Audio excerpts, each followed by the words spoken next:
Security Halt Podcast. Let's go. You're dealing with an expert in guerrilla warfare. With a man who's the best. With guns, with knives, with his bare hands.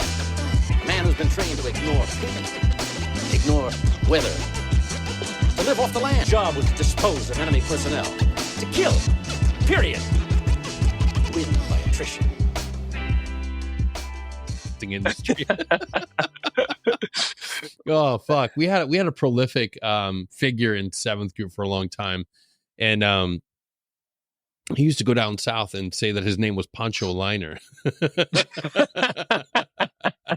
And like years later, I mean, and this dude's like legit, like old school dude. So like years later, I'm down there and I hear that. It's like, you know Poncho Liner? I'm like, I don't know.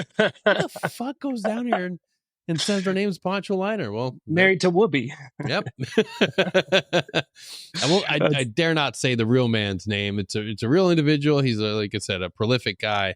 But yeah, Poncho Liner, the story, the myth, it lives on, my friends. Oh, dude, that's awesome. That's so funny. So I didn't know you were in 7th Special Forces. Nice, sir. Dude. Yeah. Cool. How long have you been podcasting? You kind of got into this a little while ago? Yeah, I found myself in troubled waters, as they say. I went through a really rough patch. But before I got help, I did what a lot of guys do, which is kind of just find your people and kind of just like you text and you talk and you hyper focus on each other and you try to keep each other afloat. And in the paratrooper world, we call little groups of paratrooper LGOPs. So we formed our little LGOP. And before, after a while, we're like, you know what, we're saying shit that makes sense to us. We're keeping each other in the fight. Why don't we start a podcast? And we started Security Halt Podcast. Myself, Greg, and Paul. We just started putting our brand of humor, of poop and cum jokes out there, and in between, we interject with some of the shit that we were going through, and it resonated with people. But that's never enough to really get you healthy. Eventually, we all had to get help, and I was the first one to go inpatient. Went to inpatient, and that was really like the nexus point that really got me to like start getting help, because you have to advocate for yourself. But when you're suicidal and you're willing to do something stupid, you're not really advocating for yourself. And the first step, the first moment of true vulnerability, was asking my therapist at the time for actual like help. Right. They talk about it all the time. And that was like the first thing, getting to Laurel Ridge. Shout out to Laurel Ridge. I recently just had someone hit me up today about it. Great inpatient treatment center. And that's what literally I always say it saved my life. Amazing. And after I got better and onto more follow-on care, more treatment centers, I started taking this seriously, because I realized it could be a powerful voice for those who are still struggling. Because when I was at my worst, I was looking for another Green Beret. I was looking for somebody else to say, hey, Chief, you're not doing good. Take a knee. Everybody deserves to get help. So I realized, like, okay, it's not that there are bad people out there. It's just that everybody's suffering and fighting their own battles. And sometimes one of the worst things, one of the most painful things, is acknowledging it and recognizing it and reaching out, because deep down you're also struggling.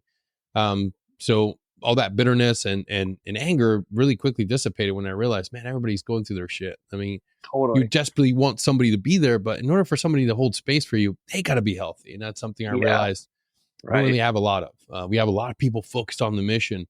And a lot of times you want to help others before you deal with your own shit. So I realized that I could advocate and help others through this platform. And I've been bringing on great Americans, wonderful healers, researchers, scientists. But really, the most impactful thing is the stories of the guys with the lived experience, a journey of transition, a journey from going out of their comfort zone and finding their own healing modalities that help them. Because then guys can realize, oh, if he can do it, if Jordan can do it, then I can do it. And if they can all do it, well, fuck them. I know I can do it too. So. Totally. I think part of that also is like, you normalizing just an atmosphere where, people can talk and go and seek help, because, it's kind of a trite point at this point, but, coming from these communities where it's like, you don't want to, your reputation is everything. You don't want to show weakness, you don't want to be seen as that guy.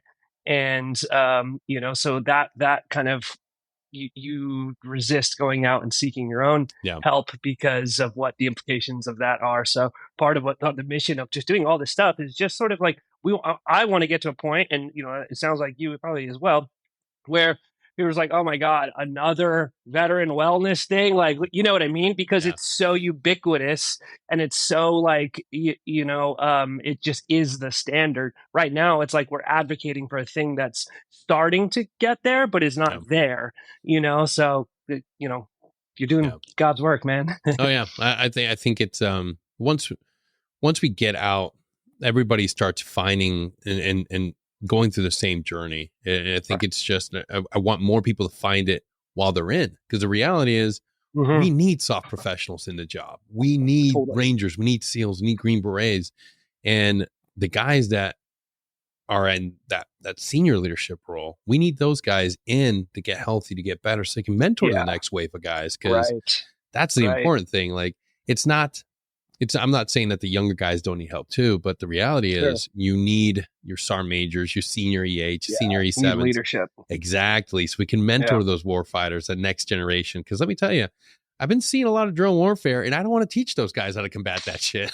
I need my brothers to stay in and be able to teach these dudes. Because every time I turn on social media or TV, I see some more horrible shit. I would nightmare fuel. Dude, I would rather fight the Taliban for another 30, 40 years than 100%. These drones, dude. 100%. I know it's really scary. And trench warfare with drones and the state of conflict and just sort of tomorrow's wars are going to be this awful mix of like automation, autonomous, technologies, and just like meat grinding. Bro, did you hear about Mossad this today and what they did? No, tell me. Oh, this is a great one. I got to throw this out. That means I got to bump this and put it out earlier. But Mossad, those bastards are so good. They figured out that I forget who it was. Hezbollah. They don't use normal comms. They don't use cell phones. They don't use landlines. They're using pagers. So they found the manufacturer, and they were able to weaponize all of their pagers, and there was a mass page that went off today, and some like 40 to 50 dudes my God, no way. Disintegrated. That's nuts. Dude, they're scary, Mossad. They'll get you like where you least expect it. Bro, can you imagine just sitting there getting your beeps? Just say, "You're cooked, motherfucker." yeah. 80085. What is that? Who's that? What is this? Boobs? Boobs? Who is boobs? We just did an entire Security Halt episode in just one intro. Jordan Ryan, welcome to Security Halt Podcast. He's here, baby. Dude, I love connecting with our soft veterans, our everyday veterans, everybody. But the thing that I find where you the Venn diagram describes like what I was looking for is entrepreneur, veteran, and somebody that's in doing something new. Coffee companies are out there. Coffees are great, but adaptogen coffees. Now you got me peaked, my man. Because we tend to think psilocybin. We tend to think, which is one of the greatest things. Shout out to every soft guy that I connected with this past week at the Strongholds event. Everybody was so hungry for psychedelic medicine, plant medicine, and psilocybin, but it wasn't from the everybody hears that and their narrative quickly shifts to people that just want to get high. No, every one of these guys was like, I've heard, they were well informed. They understood the efficacy and the medicine behind it. And one guy that was asking amazing questions. And dude, Jordan, today I want to ask you, how did you find yourself in this space? And what was your journey coming out of the military, my man? Totally. Yeah. So, my kind of search into holistic wellness and, medicine began while I was in the military. So I was a corpsman, I was a medic. Nice. I worked with Recon and MARSOC over at 1st Raider Battalion. And before that, I joined the Navy, went to BUDS, went through, some of SEAL training, washed out, went to the fleet, did my time, and then I freaking, dug deep and got back into the soft community, and, just a bit of a roller coaster there. And, then I had a really bad back injury that kind of sidelined my career in special operations, and ultimately got me separated from the military. But while I was kind of searching for treatment, I was trained as a medic, and so coming from this very like Western medical background, I and really trying to like get better so I can get back to my job and do all this stuff. I was managing my care, and we were doing injections and surgeries and physical therapy and medications and a whole host of everything that is traditionally associated with like Western healthcare. And at some point, it kind of occurred to me that like, hey, there may not be like a better, like broken or better. You know Yeah, what I yeah, mean? Like yeah, you may have some version of what you're dealing with for the rest of your life, and if that's the case, is this how you want to live? Like just shoveling pills in your mouth and going in and getting injections and surgeries and all that stuff? So it was trying to figure out like, okay, cool, what is a more sustainable way of managing anxiety, pain, sleeping like shit, all of these things. And then on top of that, all the psychological impacts of you're losing your job, your yeah, identity is tied into your job, you're losing your community, you're losing the respect that your community had for you, the reputation that you worked so hard to build as like a guy who's good and capable and smart and a go-getter, dependable. The Sarks are supposed to be like the guys that the Marines look up to, yep, because you're typically a little bit older. You're coming from you're their doc. So feeling like I was losing all of that was just like really psychologically difficult to kind of deal with. And so my first kind of foray was looking into cannabis, so CBD specifically. I was obviously familiar with THC. I went to University of Oregon for my undergrad, so mushrooms and weed were well researched up there. Let's just say. Jordan, what do you think about the strain? It's mad decent. Mad decent. Give it a They check call that mark. shit death. Cat Williams. So funny. I got shit to do today.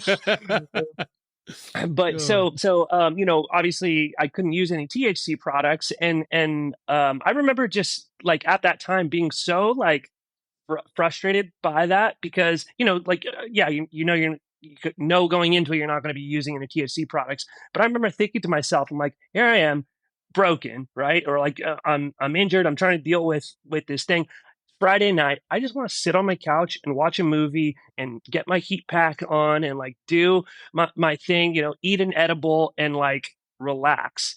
I could lose my job. I can lose all my benefits. I could like really screw myself over if I did that. But if I wanted to go out to a shore club and, Yeah. just get shit faced and, kind of do that whole thing, like it's a little bit more accepted. You know what I mean? Like I wouldn't lose my job. Maybe if I got in a fight or a DUI or something, there'd be like some, consequences associated, but not in the same way this. So I remember feeling like this is really stupid and frustrating, but I hadn't really explored CBD, so I was like, let me look into that.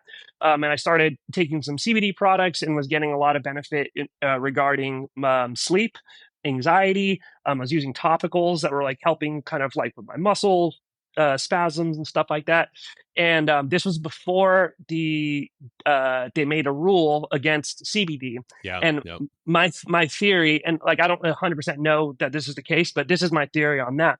I think what was happening where guys were pissing hot, and they would be like, oh man, it must be that CBD I'm taking, Yeah. because it's technically possible. There's like a limit on like the Yeah. THC is 0.3%, whatever. So it's technically possible. And that was kind of like a caveat. They're like, well, I promise I wasn't using weed. I was just using CBD. They're not going to go and revise the Department of Transportation 12 bar panel drug test so that includes CBD on there. So they just made a rule. They're like, all right, wise ass, you think that you're being clever. Now CBD's illegal too. So if you do CBD and that's your excuse, you still broke the rules, and that's the case. But in any case, I had explored that, was getting benefit, and I was like, this is great, but The tinctures that I was taking, you know, they kind of tasted like shit. I still had to remember to take them. It was like, it'd sit in my medicine cabinet. And I was like, dude, I wish there was just like a way I could seamlessly integrate this into my like daily routine that I was already doing. You know, if that only there's didn't need a one memory. thing that we all drink every morning, exactly. afternoon. If only there was one thing. What could it be, Jordan? I'd really like really wrestle with that one for a while. And I was like, dude, coffee's shit. And there's already this like associated kind of like, I mean, the world's wars are fueled on nicotine and caffeine. Yeah, absolutely, so, dude. Absolutely. You know, I'm like, this is a good, there's already this sort of like component there, because what I'm trying to do is advocate, educate, and create products that like my community would be interested in and want to try. Yeah. And so that was that. And then I got into like surf therapy, which kind of like leads into it, but I'll let you kind of, if you have other questions, or I'll let you kind of direct absolutely. me. Yeah, no, you're crushing it, man. You're bringing everything out there. No, it's you're 100% correct. I think our journeys are so friggin' similar. Like the idea, like it's, I don't want to say this is not a derogatory comment. I'm not saying we're better than anybody, but I think we're a little bit more better equipped at pushing away the notion that we should take 50 medications on a daily basis versus conventional veterans. Sure, I feel totally. I feel that we are better equipped, and it doesn't mean all of us, but in this day and age, at least, we're better equipped, and I see a lot more soft guys pausing and asking, "Hey, do I have to take all this? Do I need to take all this?" I think we're very, for the most part, we resist this idea that we have to be this wounded, broken veteran. Totally. We know what it's like to be operating at the at the 1% of the 1%. We want to be able to stay in the fight. And I think the greatest thing that we can all do when we're facing these medical issues, especially towards the end of our career, as guys are getting older, is being able to say, like, wait, maybe I can tolerate some of this pain. Maybe I can back off on doing a couple of these things, because pain is pain. We're going to have it for the rest of our life. Discomfort is something that we have to understand is part of everyday life. But if I'm taking 50 fucking medications, what quality of life do I really have? 100%. And you're fighting the side effects of the medications with more medications, and you're going down this rabbit hole. And I think what I would try to infuse into guys that are in, especially like these senior dudes that are dealing with that, is just trying to like open their aperture to see that there are more modalities, because the VA and like just like they hit you with like 3 things, dude. It's like that's it. Medications, surgeries and injections, and physical therapy. And the physical therapy is great. And, there's a place for all of these things. It's not like Western medicine bad, like go do, mushrooms and sound bath. But the idea that there are so many other modalities out there, like sound baths, for example. That was one thing I tried while I was in, which was really interesting, super like hippy dippy. You know what I mean? I don't know if your audience is familiar, if you are, but yeah, basically you're like you're kind of like a yoga studio room, everyone's kind of laying down, and then someone comes by and they have like these different like singing bowls and like different stuff, and like it's kind of like a meditation, but they're like doing this all over you, and you like mildly trip a little bit. You're not on anything. You're just laying in a room and listening to sound. But you start realizing that there's a lot of reality and our human physiology and health and stuff like that we don't fully understand, like the power of resonance, the power of community connection, getting outside, connecting with nature. Like these are things that like people kind of get, but they kind of like view them more on like a placebo kind of way. And maybe they are, but placebo is an incredible concept in its own right. It means that our bodies have the ability to create like material change in our bodies and in the world just through, the perception that things are that way. And that should kind of ding a light on to be like, oh, maybe I can look at, I don't have to just eat 50 pills. Maybe there's something else out there that I can explore, Yeah. And I want to steer our way now into that world of mushrooms. I think nowadays, if you're not on something that has turkey tail or lion's mane. Right. You're not in the cool guy group. I mean, there's so many things. I mean, what's his face? Is it Paul Stannis? Yeah. Stamets. Stamets. Yeah. Yeah. He's great. Dude, great products. Yeah. I did my own little bit of scientific research after, stumbling upon him and Nice. reading all the benefits of it. And I'm like, okay, let's take a look at what these supplements can do when it comes to cognitive assistance. Because we always think of nicotine and caffeine as our only go-tos to help us enhance our mood in the morning, help us enhance our attention span. But I got to tell you, like, there's legit science and there's legit products out there that utilize various mushrooms to help you have that morning boost. I mean, hey, I'm not giving up my morning coffee, but I will tell you, there are blends of natural mushrooms out there that can help you with your concentration in the morning. I've been a big fan of it. I talk about it all the time. There's tons of stuff out there. How did you find yourself in this space? Yeah, absolutely. So I just want to comment on a couple things you said. So Paul Stamets, legend, the guy's, kind of like the godfather of, the functional mushroom world. And, he has this, they calls it like the Stamets stack. Yep. Have you heard of this? Yeah. So it's like, I believe lion's mane, psilocybin and niacin, if I'm correct. Yep. And essentially so lion's mane has been shown to aid in neurogeneration. So we're like creating new brain cells, new nerve cells and stuff like that. They can actually like grow the term, the casing of your nerves. It's like the mycelium or something like that. I'm blanking. But anyway, and then what the psilocybin also like does aspects of that with your brain health, kind of creating new neurogenesis, neuroplasticity. And then the niacin flushes all of these out into the distal regions of your body. So, if you're losing sensation in your fingers, stuff like that. I think, so lion's mane is just like one of the best for cognitive function, memory, brain support, neurogeneration, all that stuff we were just talking about. And I think especially for guys in the soft community or just military in general, TBI is such a common traumatic brain injury. Just being proximal to blast trauma, and they're even so they have all these like charts and stuff. Okay, like for this much concussion, you got to be this far away, blah blah blah.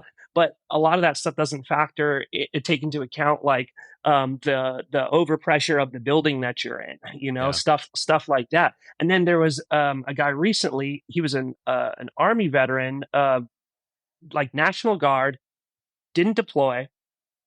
He worked stateside on the hand grenade range. That's what he did. Okay.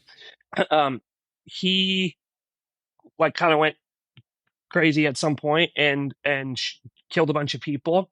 And either he told them to do this or they just did it, but they did like the cross section of his brain, took a look at that, and they found that he had like CTE. He had traumatic brain injury, likely from the military, and he didn't, and so if that was the correlation and that was actually like contributing to, what happened, then it kind of rewrites the chart on, what is safe blast exposure. Yeah. It's RHI now. That's the new term. We use subconcussive trauma, but repeated head impact. I'll pause right now. Quick shout outs for the other show I produce, Broken Brains podcast with Bruce Parkman. It is the only podcast that has the scientists, the researchers, and the advocates coming on to talk about the impact of repeated head injuries. This is a podcast that is seriously on the leading edge. We're bringing you the absolute best individuals in this field. I mean, Dr. Ann McKee from Boston University, who leads and directs the Center for Alzheimer's Research. These are individuals that are impactful. And the reason why you need to listen to it is because 90% of the audience is either, veteran, active duty, or first responders. Yeah, we are people of service. We are people that put our bodies and brains on the line. And you need to understand that there are things you can do right now to help with that neuroinflammation. But if you don't have the information, if you don't have the data, then you're just out there trying different things. So please take a moment, go to the episode description, hit that link to go check out Broken Brains podcast of Bruce Parkman. I tell you right now, I have become a better advocate by being able to sit in and, produce this show and be able to learn. But one of the greatest things that I've learned is the damage and the issue doesn't start in the military. It starts when we were kids, when we were playing Totally, football, when we were playing 100%. soccer. And I didn't Muay realize Thai. that. Exactly. Those are things I didn't realize until I sat down there. And the other thing, it's incredibly informative, very entertaining, and you're getting information straight from individuals that have been studying this from that's amazing, dude. I had no idea about this podcast, but I'm gonna send it to a lot of people that I know as well, because that's something I'd say that's probably like people kind of like they think about transitioning veterans or whatever, and like, oh, PTSD, like PTSD. Yeah. I think TBI is going to be like the silence kind of where we look back and be like, oh shit, PTSD was like this big. Well, that's the thing, Jordan, that a lot of people don't understand. I didn't understand it until I was going through my own journey. So PTSD and traumatic brain injuries, if you're looking at it, the Venn diagram, they interlap, they interconnect, and there's all these symptoms, and that the VA is very smart. They don't want to say that you have a traumatic brain injury because your brain is going to heal to a certain degree. The more, depending on the person, you can get back a lot of your skills. I've seen individuals that had problems talking through an iPad, having mobility issues, having to wear sunglasses, and they're able to rebound. And, shout out to those individuals. I don't want to say their names, but a lot of those individuals are now, one of them's a cop now. No shit. Wow. Individual that was barely able to talk and had to use a computer assisted device, had to always wear sunglasses indoors. Now he's walking, talking, and now he's a first responder. Talk about an amazing journey. That's amazing, dude. That's a testament to the things that we can recover from. It's not a death sentence if you're able to get help. So that's the thing that I always want. And we already know now, it's openly been put out there. The signature injury of the GWAT era is traumatic brain injury. Oh, there we go. Yeah, there you go. There we go. And it happens to all of us, our infantrymen, our mortarmen. And like you said earlier with that case study, even guys back home, because we do the most of our issues come from the training that we do. You're not going to shoot. Well, maybe at the height of the GWAT. Maybe at the height of the GWAT. There were some dudes shooting a lot of AT4s and a fucking Carl G's. But the Carl G's, man. I've heard Ranger Regiment guys. They're like, hey, private, we still have a whole pallet load of AT4s. Nobody's going home till they're all gone. Dude, just sit there eating blasts for like 7 hours, and then they go back to the barracks and nobody's checking in on him. Oh my God. My buddy who was 18 Delta, but it's a SOC, I'm using a SEAL, but he was telling me that like there's something like you're only supposed to be doing or after a Carl G, like that you should like go sleep for like a few days. So you know what I mean? Like you should like go rest and recover for like 5 days. Cause it's like, even just like a single shot is like a real concussion that you just gave yourself. Yeah. But so back to Lions, man, like that's one where like, it has real tangible benefits, and maybe not right now. Maybe like, you can still talk. You don't realize you have some of these things, but as you get older, the impacts that your brain has sustained from your time in the service as you get older, that's when you're really going to start experiencing the symptoms of it. So, making that connection now and taking in the intervention steps, because like all things, and functional Western way, you're not going to get a benefit by taking it one time. Yeah. You got to sustain this. It's got to kind of continuously be in you, and then your body can use it and get the benefits to where it needs. Is that what kind of like led you to think of this, have that eureka moment of putting these powerful mushrooms in a coffee? Yeah, well, really, it was the first kind of reasoning behind it was this convenience factor, or just like saying, like I have, vitamin D, vitamin B, I have all these vitamins, magnesium. Remind me, I should probably go take that today. And there's stuff that you read, you do the research, you do all this like hard work, to like figure out like what you shouldn't want. You're taking ownership of your health, and then and you go and you buy it, and hopefully you got a good brand, and you research all that, and then like you forget to take it. And so really, it was the first motivation was just like, I need zero reminder in the morning to wake up and go drink coffee. It's like the first thing that like, you know, as soon as my feet are on the ground, I'm like, coffee, you know? So I'm like, that's kind of the motivation. But what I started, realizing after, when, you know, we started getting customers and people were buying and they were trying this stuff, is that it was actually improving the experience that they had with caffeine. So maybe they weren't coming for anxiety support or, you know, brain support or whatever the case is. But what they were experiencing was, hey, when I drink this, I don't feel like as jittery, you know, like I don't feel, because, you know, caffeine is a stimulant. It, you know, creates like spikes in cortisol, a little bit of adrenaline.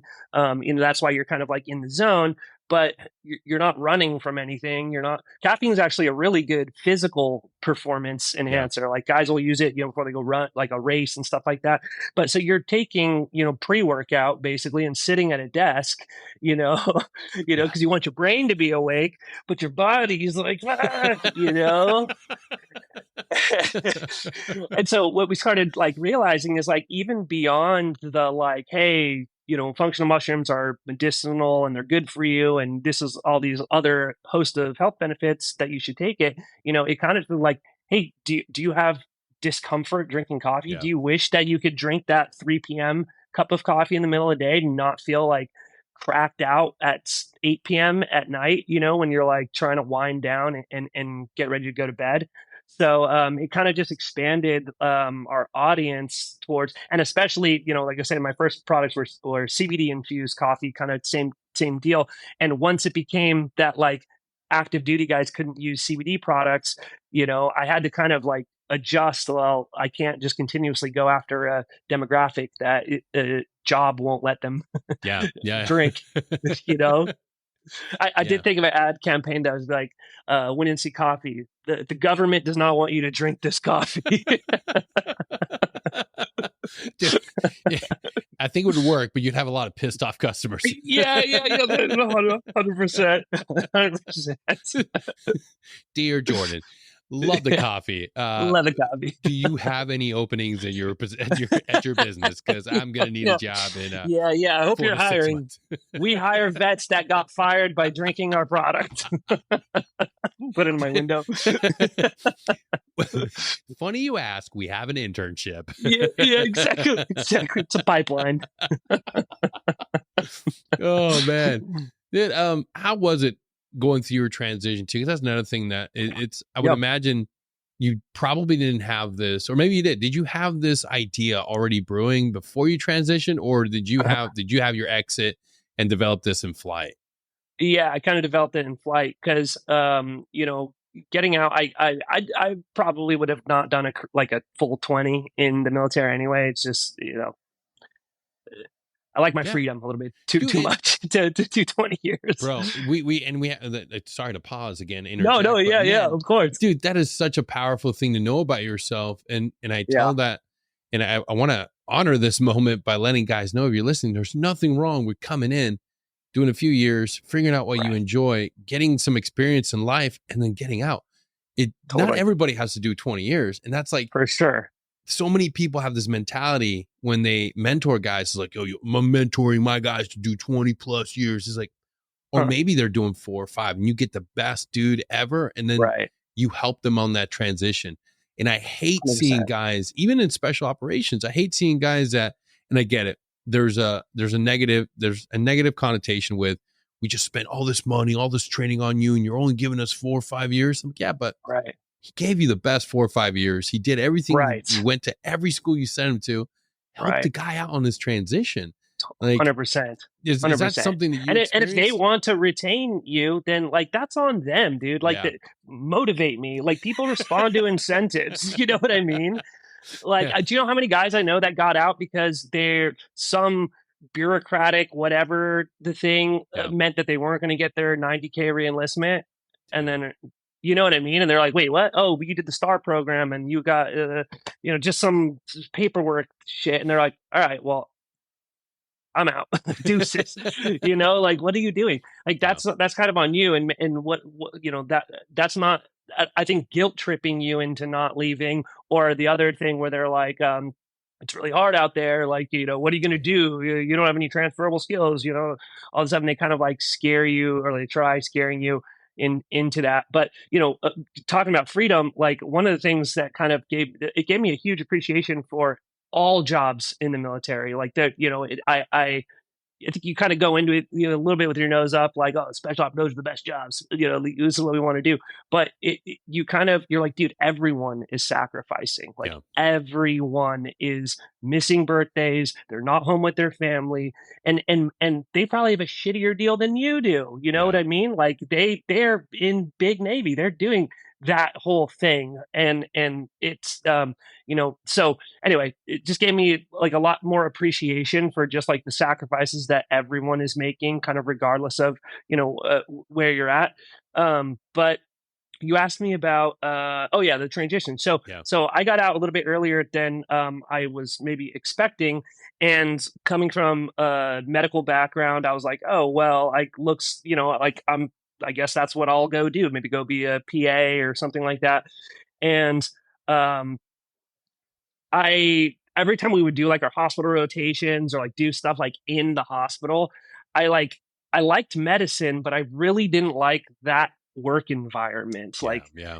it's a bad place to work, dude. It's like, I mean, God bless people that, nurses, doctors, people that can go work there. But I was like, I hate it. I hate the way it smells. I hate the way it feels. I hate just being here. I hate that there's just McDonald's and Subway, and there's like our lunch options every day. I'm like, Everybody's fuck. dying.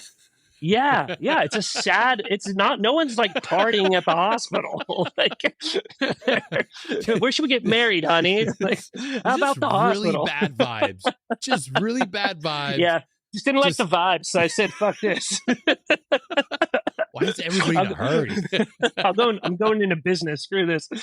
But that's kind of how it happened. And I was like, I had my bachelor's in finance, and kind of the irony of that whole thing was kind of what got me to join the military, is when I was looking at finance jobs, and I was like, ooh, like this is gonna suck. Like this, you know what I mean? Yeah. That sounds awful. Yeah. So anyway, I was like, all right, well, I have the GI Bill. I can buy some time to figure out what I'm going to do. Probably not going to go into medicine, like like a hospital route, maybe firefighting, or maybe this, or maybe, all sorts of different ways. And I'm like, well, at the very least, like I can think about this while I'm in grad school and they're paying me to think about it. Right. Yeah. Which, if anyone, shout out to anyone, dude, the GI Bill, vocational rehab, the best, absolute best, life changing. And if anyone ever has questions or anything, please just connect with me about that. While I was in grad school at USD, I was working as like a VA counselor to help people with their benefits. No so shit. Yeah, dude, I love fucking beating systems, and like just like figuring out how to win. And I did it for myself, in a way that I'm like, I cannot shout it from the rooftops loud enough. Like I just want everyone to know how amazing some of these programs are, and how they can really set you up for the next chapter of your life.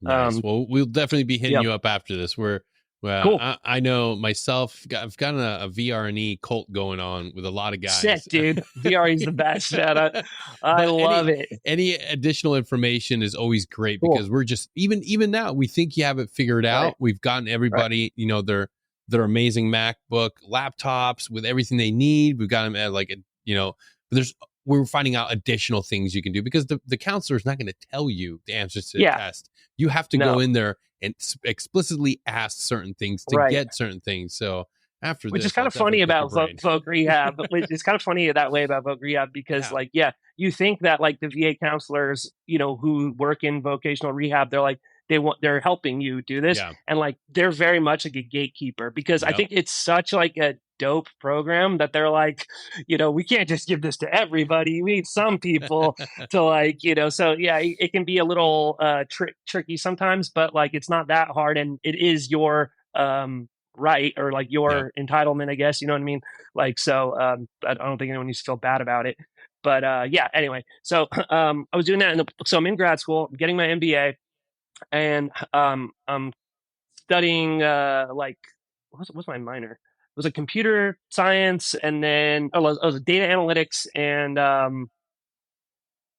finance, I guess. It was like, Yeah. like very like financially, whatever. And I did a class that was like a new venture development lab. And it was all about, there's a concept called the lean startup. It's like a book. You may have heard Yeah. of it, but Yep. it's pretty much kind of Don't like, know what it means, but I've heard of it. yeah. It's a framework for like how one can start up. Now, quickly, I'll just run it through like the case study. This is what it was built on. So in 1999, there was a company called pets.com. Yeah. They built this website, right? It was all during the .com bubble. Yeah. So pets.com, they were like, people hate buying dog food. They're going to want to buy it online. We're genius. So they sold this to like investors and blah, blah, blah. And they developed all this stuff. They put like multiple millions of dollars into building out the company, getting all this. And then they launch. No one wanted to buy pet food online. Completely busted. Yeah. So what it kind of served as is like, you have to get to market. You got to start like iterating and experimenting on the fly. Like you Yep. cannot just wait until you have like the ta-da moment and you throw out your perfect company that everyone wants. You got to learn this. You got to be lean and you got to be agile. And you got to, kind of respond on the fly. Very much kind of like special operations, like that mindset is for sure there. So anyway, this class is, it culminates in you building your MVP, which is like a minimum viable product, Yep. and take it to market. And so that was kind of when I was like, dude, this is, I had already been using CBD. I was kind of, I was putting it in my coffee. I had no idea if I was like messing it up by, doing that. It made my coffee taste worse. But I was like, what if I figured out, combining these two things? And so I bought a coffee roaster, like a propane tank, fueled coffee Yeah. roaster, and was just experimenting out in my courtyard, like trying to figure out how to make all this stuff work. And so that was about into my second year of my MBA program. So I did it 1 year. I was starting the second year. I took this class or whatever. And then I was like, well, shit, dude, once my MBA is over, I either have to live off of what Yeah. I'm doing here, or I got to get a good job, and figure that out. And then that's when I really started getting creative with the GI Bill as a means to sort of, create the company and the life that I wanted. And it was like a little like incubator that I could survive in for a few years. Yeah. That's awesome, dude. Like that's the type of story that I want more veterans to like live for themselves. Cause honestly, like I think some of the best ideas are coming from the veteran space. It Sure. just, you guys have to be willing to jump out and take that leap, be willing to do something Right. daring and bold. It's not going to be comfortable, but in the long run, if you can continue, if you can innovate, if you can push yourself to the absolute max, you can live a life that's pretty rewarding, man. Looking at where you're at right now, like how has your day-to-day operations grown in the last few years? Yeah, so it's been a slog. This has been the best year, in our history, which has been great. 2020 was also an important year for us because it was there was a lot of stimulus money and stuff for small Yeah. businesses and grants and whatever, and I was able to utilize a lot of that to like really help develop our branding and kind of grow more presence, hire some help to do like contract out some of the stuff that I couldn't do myself. And so, but initially it was primarily going direct to consumer online. So Yeah. that was, we want to sell bags of coffee and get subscribers, and that we mail you stuff. And that's where the majority of our customers are that. But one thing you learn kind of by doing that is, dude, customer acquisition is expensive. It's really Yeah. tough to, having a good story, a good product, and a website. You think like, oh, dude, I'm good. I'm golden. I just, just open up shop and the money starts rolling in. And it's not how it works. You have to drive. You are an island in the middle of the ocean that no one knows about. You got to put up signs and drive that traffic, and that's expensive. And then I got to convince Denny, and I got to convince you, and I got to convince you, and I got to convince you, and I got to sell you on all of the benefits of these things. And I mean, that's just the nature of a direct consumer building a brand.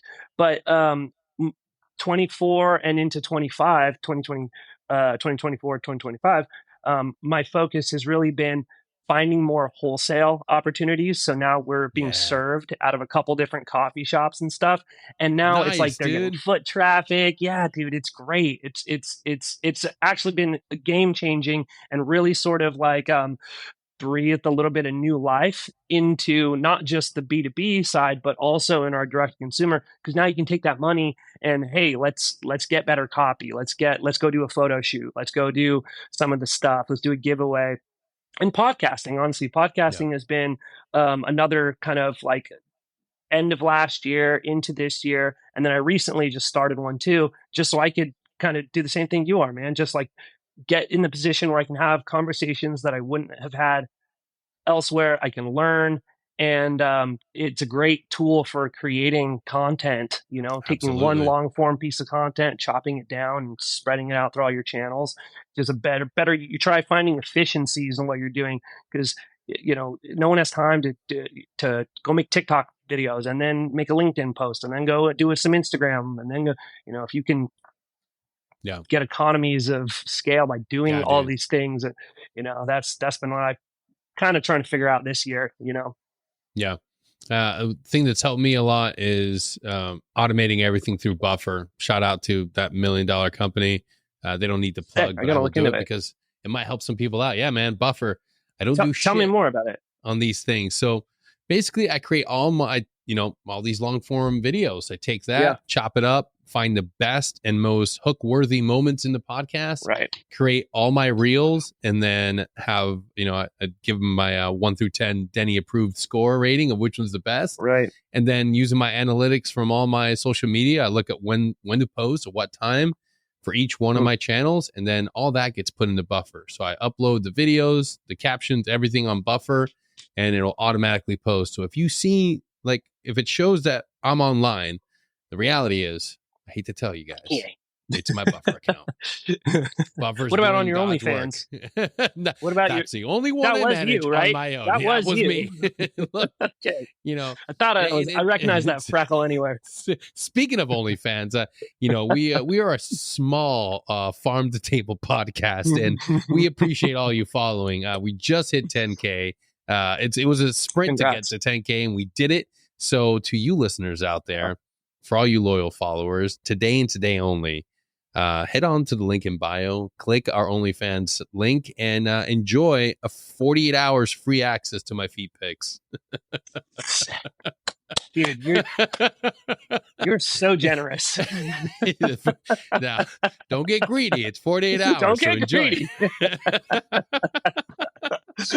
It's such more than enough space, time. Man. Get in there. Get into while it's hot, folks. I was just in Utah. No shit, dude. Up in the mountains. My feet are all callous. Get in there and enjoy them. What were you doing out there? Oh, I had the pleasure of joining some of our soft professionals and helping co-lead. This is that retreat? Yeah, the latest Strongholds event, Stronghold 008, brought to you by the Best Defense Foundation. It was absolute honor to be there. I filled in for a great friend to kind of co-lead this event. You bring in great soft professionals out there for a week of rehabilitation, connection, and wellness. And at the end of it, you get to go do some great things. And then you leave and go home rejuvenated, ready to tackle the world with some new tools. And you realize that transition doesn't have to be scary. Tons of guys have done it before you. Awesome. But here's the key. Here's the great kicker. You get to rub elbows with NFL players who, if you were like me, growing up, you idolized friggin' John Elway, Shannon Sharp, Ed McCaffrey. All those dudes on the Broncos were like heroes to me. And I never thought in a million years that I have anything in common.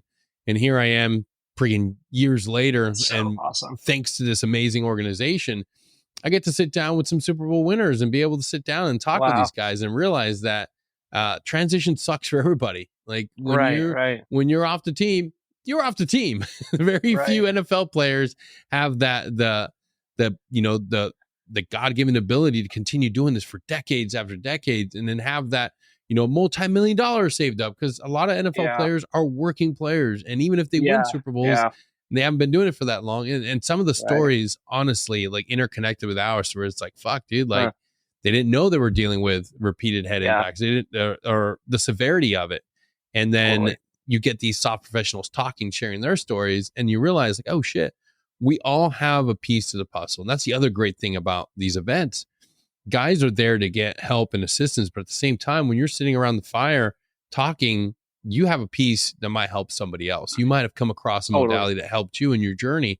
So guys are leaving, they're interconnected, and they're leaving with hope. So you have Green Berets, Navy SEALs. We had our first MARSOC Raider out there this time. Nice. So great to put them in there, and just being able to see everybody leave on such a, there were, guys, some guys were here, others were here, and some were over here, but they all left with a lot more hope, happy, with clarity, knowing that like, oh shit, like I'm not alone, because I don't care if you're a regular service member or a conventional military or soft. As soon as you transition, you tell yourself, I'm broken, I'm alone, nobody wants to talk to me. Then they leave, they got a phone full of freaking new friends. They're like, fuck yeah, I'm ready for this next chapter in life, man. So it's that's really amazing. Good. Another big component of my company at WINDANSEA Coffee is we want to be an engine for change in the veteran health space. You know what I mean? Like, and to do that, it's to link with, coordinate, and partner with other organizations that are really focusing on that mission and are approaching it from different angles. So an organization that we donate to is it's called One More Wave. They're based here out of San Diego, and they're a surf therapy nonprofit. Surf therapy was something that was hugely impactful for me while I was recovering, dealing with all the stuff that I was talking about. And, it was really empowering to be able to get back into the ocean, which was something, coming from like a naval special operations background, the oceans are sanctuary. And, so to feel like I could still be there, I can still do something hard that, everyone on the beach, they you can't surf out here, it's too big or whatever the case is, so that was sort of empowering, but also, the seeing how other people are dealing with various, injuries, amputations, and it gives you perspective to be like, wow, there's always something else out there. You're like, why am I feeling sorry for myself? When there's people dealing with bigger challenges, and maybe I have something to contribute to him, and maybe he has something to contribute to me. So anyway, partnering with organizations like that, but it doesn't need to be just surf therapy. It's a whole host of things, and trying to just bridge that gap and normalize talk therapy, sound therapy, plant medicine, all of these rehab through recreation. Just all the things that we've kind of mentioned that are very sustainable ways to get your life back. I didn't think I was going to be doing the things that I was doing while I was in the military. I thought some like little version of in my brain, I was like, dude, what if that was it? That was the peak. And now I'm just going to be this like scrawny little broke dick for the rest of my life. It's like in the back of your head, like that's, no. I'm getting swirlied at my job. You fucking loser. You're nobody now. I'm still somebody. I'm somebody, damn it.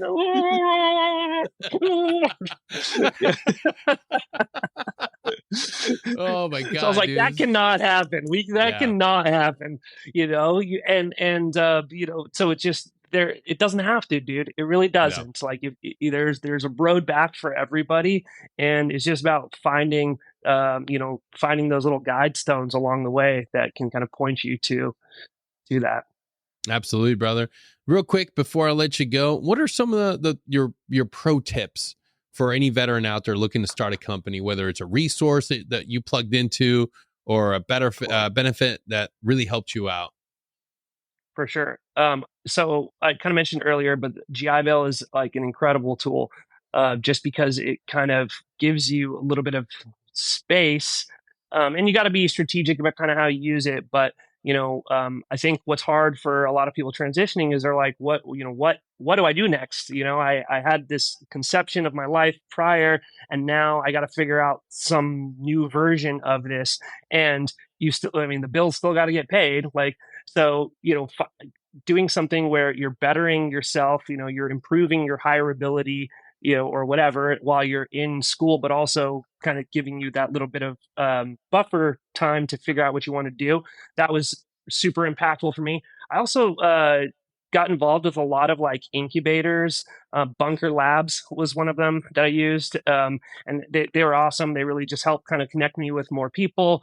And you kind of realize, like, especially if you want to do your own thing, if you're trying to like build a company, you have to aggressively put yourself out there. Even like you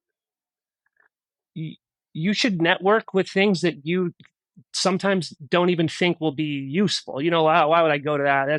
I already have an idea of what that's going to be like in my head. It's going to be a waste of my time. Go waste it. Like, go, you know what I mean? Because there might be one connection there that you do meet. And some of the best connections I had happened in weird instances where I was like, oh, well, good thing that happened. Otherwise that event would have sucked, or that wouldn't have been worth it, but you just kind of have to like really, really put yourself out there. And because you will constantly find new people. Also podcasting, dude. I really think podcasting is a huge, huge tool. And I kind of had this idea that everyone is trying to broadcast. Everyone is trying to be Joe Rogan, Tucker Carlson, or like, these like massive, massive pods. And that's like the only way that you can necessarily monetize what you're doing. But just having been interviewed by a lot of people, on their podcasts, and then now it's kind of starting my own, shout out Mind Body Mushroom, is looking at how it's a lead generation tool. You actually, especially if you're a coach, if you want to do some sort of thing like that, like it gets you in front of somebody and lets you build like very meaningful rapport and connection with this other human. And like, who do people buy things from? People that they know, like, and trust, and if they, how many podcasts do you listen to that you feel like everything about that host? Like, you're like, that's your boy, and they don't even know you exist. Exactly. Like, I'm a huge fan of the Rosie O'Donnell podcast and the Whoopi Goldberg show. Just those are two of my favorites. Club Shay Shay. Did you hear about that shit? Shannon Sharp, so the football player. Oh my god! Yeah. So he has a podcast called Club Shay Shay, and I guess there was like rumors or something. I didn't know about these rumors, but there was like rumors going around that like like is Shannon Sharp gay? Like what what's the deal with that? And so I guess very recently, accidentally went onto Instagram Live and was just laying pipe on there. I'll show them. I'll show them how gay I am. I'm going to have a live pornographic session on Instagram Live. That'll prove I'm not gay. Yeah. So shout out Club Shay Shay. That dude's beating boy guts like none other. Guaranteed. Guaranteed. Anybody that does that, I'm just right. No, dude, that dude was on like 5,500 milligrams of like up some fucking with Viagra. You've been hanging out with Diddy. Nice try, Diddy. Exactly. Jordan, thank you so much for coming on. What's the name of the company? Denny, it's been a pleasure, my brother. My company's called WINDANSEA Coffee. It's spelled WINDANSEA Coffee. Kind of spelled funny, but that's the name of the beach here in La Jolla. Nice. And my Instagram is at WINDANSEA Coffee. You can Google our YouTube channel. The website's windanseacoffee.com. I'm pretty easily reachable. Like if you shoot out on direct message me any there, shoot me an email if you have any questions. Even if you want to try a sample of something, you're like, hey, I'm interested. I hear about the stuff, like, but I don't necessarily want to buy yet. Like, dude, I'll send you a sample. I'd love anyone to hell yeah, be confident in their purchase. I would love to get a 365-day sample just so I know what it tastes like every morning. One big bag. Dude, some scam ass shit. That's how it works. Dude, I want to make a discount code too for your audience. So dude, let's do it. Let's do this shit. 100%. So let's do what do you usually use as like your code? Dirty Denny's dozen boys. I mean, Security Halt podcast. That'll do. Yeah. Why don't we just do Security Halt? We'll There just we do go. Security Halt. I'm sorry, I'm like leaning in. I'm just trying to like read up there. So yeah, do at checkout, just type in Security Halt, one word, and we'll get you 25% off. Then you can throw Holy in the shit, show notes or whatever 25% off. after. 25%, my dog. Hell Damn, yeah. Fuck y'all. I'm using this. This is my Dude, code only. Nobody else. well, you get some for free, Denny. Obviously, I'm sending you your 365. I need to know how it tastes every day for a year before I commit. That makes sense. That makes total sense. Man, And last thing, kind of about the flavor that you kind of just reminded me. So there are a lot of other mushroom or adaptogen drinks or whatever out there, and so like kind of what makes WINDANSEA products different. We use whole bean coffee, so it's it's infused whole bean. And we're really like mushroom coffee for coffee lovers. A lot of the other mushroom coffees out there are selling you on the benefits of the mushrooms, which are real and great, but I don't want to hold my nose and slug something that sucks every morning. You know what I mean? Because it's going to make me feel good. So that's really our approach. If you love coffee and you care about how it tastes and how it's sourced and all that shit, then we're the mushroom coffee for you. So WINDANSEA Coffee, give me a Google and say what up. Fuck yeah. And you heard it here right now. Security Halt is the code for 25% off. Get over there and get you some coffee with some adaptogens, you motherfuckers. I know you need it. You know you need it. So just go do it. Jordan, thank you so much for coming on. And man, it was a fucking blast, dude. I've needed to laugh and get information out. And today was the perfect day. Absolutely. Please come back on the show. There's a million things we can talk about. But to all of you listening, thank you so much for tuning in. And we'll see you all next time. Till then, take care.